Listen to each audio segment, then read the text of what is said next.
और सेक्युलरिज्म की दुहाई कब कब दी गई है? एक सेकंड मैं लोगों को याद भी दिला दूं, क्योंकि जब कांवड़ यात्रा के दौरान, सैयद जवाद एक सेकंड, इससे पहले कि आप जवाब दें, कांवड़ यात्रा के दौरान जब यही चीज योगी सरकार ने कही थी, तब लोगों ने किस तरीके के रिएक्शन दिए थे? तब तो उन्होंने कहा था कि भाई देश की पूरी व्यवस्था ही चरमरा गई है, ये देश फांसीवाद में फंस चुका है, गर्क में जा चुका है। नाजी जर्मनी की याद उनको आ गई, हिटलर की याद आ गई। यूपी पुलिस का फैसला, दक्षिण अफ्रीका में अपार्थाइड और हिटलर की जर्मनी में जूडन बॉयकॉट था।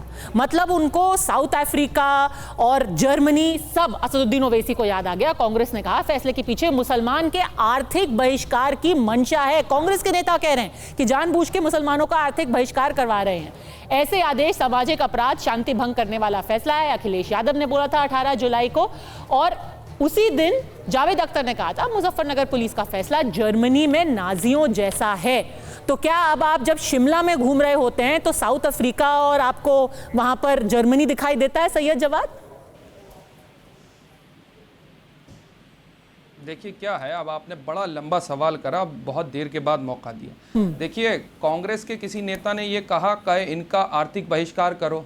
दिल्ली के अंदर पूर्व मुख्यमंत्री के बेटे और पूर्व सांसद नाम दिखा क्यों बाकायदा खुले मन से ये कही पद्मा, नाम दिखाना ही क्यों है? आप ये बताइए, नाम दिखाने से क्या हासिल हो जाए? तो आप रुक तो जाइए। सुनील यादव तो सीधे सीधे कह रहे हैं ये गलत है, भले से ही शिमला में हो या रामपुर में हो।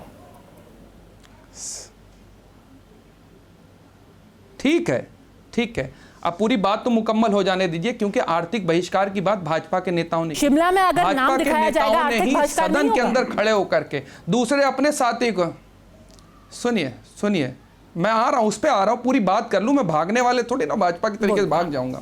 मैं आपको बड़ी जिम्मेदारी से कह रहा हूं। मैं फिर इस चीज को रिपीट कर रहा हूं कि आर्थिक बहिष्कार की बात भाजपा के नेताओं ने करी, कांग्रेस के नेताओं ने तो नहीं करी खड़े होकर कि इनका बहिष्कार करो। 80 और 20 की बात, हाँ मैं पक्षपात करता हूं, ये भाजपा के चुने हुए मुख्यमंत्रियों की बात है भाई। मस्जिदों के अंदर घुस करके मारेंगे, ये भी भाजपा के नेताओं और एमएलओ की बात है पदवजा, वहां पर ये बात नहीं है। दूसरी बात, अभी तुष्टीकरण की बात हुई। तुष्टीकरण तो साहब ये है कि माननीय गृह मंत्री ये है, जम्मू कश्मीर में जाकर कहते हैं, सुन तो लीजिए, पहाड़ी इलाकों में जम्मू कश्मीर में जाकर कहते हैं कि मुहर्रम और ईद के मौके पर कांग्रेस की सरकार हिमाचल में नेम प्लेट लगा के क्या हासिल करना चाहती है? मुहर्रम और ईद के मौके पर 2 सिलेंडर दिए जाएंगे। सुनिए तो, गृह मंत्री जी कहते हैं जम्मू कश्मीर में जाकर कि जो है मुहर्रम और ईद के मौके पर 2 सिलेंडर दिए जाएंगे। ये तुष्टीकरण नहीं नजर आ रहा आपको वोट बैंक का?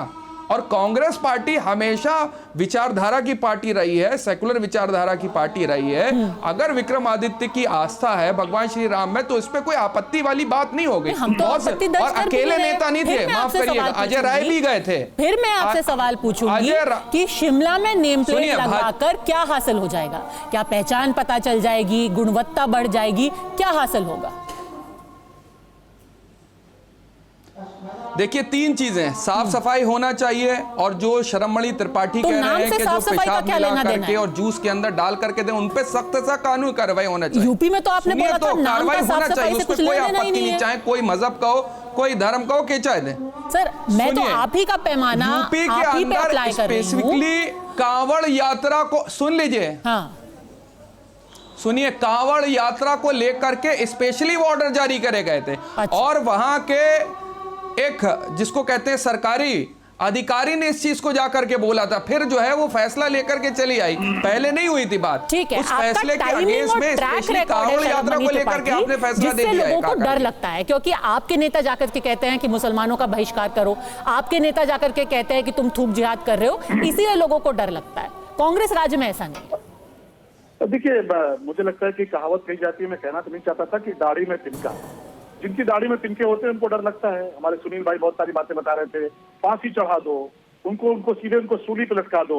जरा सोचिए, समाजवादी पार्टी की सरकार थी, उत्तर प्रदेश में सीरियल धमाके हुए, और सीरियल धमाके में बेगुनाह मारे गए। बहुत सारे बेचारे जो भक्त आए थे, जो पूजा पाठ करना चाहते थे, वो मारे गए। खूंखार आतंकवादियों को एजेंसियों ने पकड़ा, पुलिस के लोगों ने पकड़ा, उनके मुकदमे वापस ले लिए गए, ये कहते हुए कि नहीं साहब ये तो बेचारे भटके हुए नौजवान थे। वो लोग कह रहे हैं कि मिलावट वालों को फांसी दे दो। देखिए इनका कितना दोहरा रवैया है, ये इनका चरित्र है। इसीलिए जनता ने लगातार इनको विपक्ष में बैठा रखा है। क्यों? क्योंकि टीवी पे बैठते हैं कुछ बातें करते हैं, सरकार में आते हैं कुछ बातें करते हैं। मैं फिर कह रहा हूँ यही आमिर नाम का लड़का अगर यूरिन मिलाकर जूस में पिला रहा होता, समाजवादी पार्टी कांग्रेस की सरकार रहती, आप ये मानकर चलिए कोई कार्रवाई नहीं होती।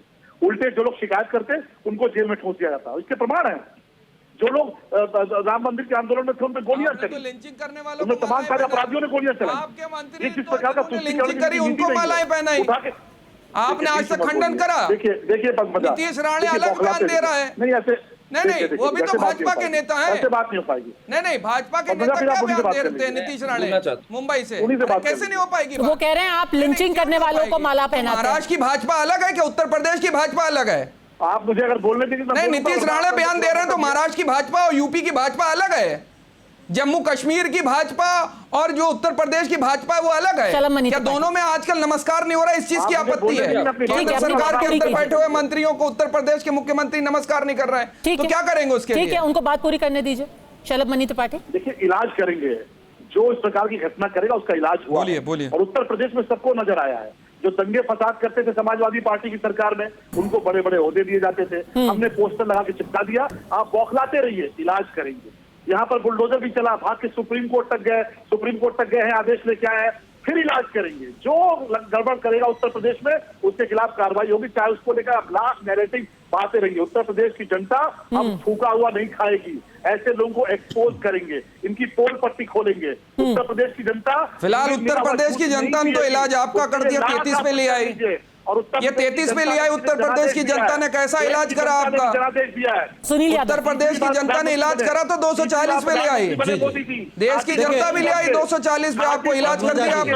आपको आपका इलाज तो उत्तर प्रदेश की जनता कर ही रही है, देश की जनता कर रही है। दूसरी बार मुख्यमंत्री बने और छाती पर, अरे मूंग तल दिया, आपकी पकोड़े भी तल दिए उत्तर प्रदेश की जनता ने आपके। मूंग तो छोड़िए, पकोड़े भी आपके लग ठीक है, गए। चलिए पकोड़े पे तल दिए नहीं आपके, जाते, अभी रेडी पे ही रहे। अरे उत्तर प्रदेश की जनता ने पकोड़े अभी तल हम दिए रेडी से आपके, सीधे पकोड़े 240 पे तक मत तले। जाइए, अभी रेडी पटरी पे ही रहे। सुनील जी, चिल्लाओगे, लाइव बौखलाओगे। नहीं, इनके पकोड़े तल दिए उत्तर प्रदेश की जनता ने। देखिए पद्मदा जी, मैं केवल एक बात कहूंगा, 33 पे आ गए, 33 पे मेरी आवाज आ रही 240। है? पता है किसकी छाती पर मूंग चलता है? ठीक है, आपकी आवाज आ रही है। कार्रवाई होती है संगाइयों के खिलाफ, ऐसे थूक मिलाने वालों के जी, खिलाफ, ऐसे मैं केवल एक बात कहूंगा।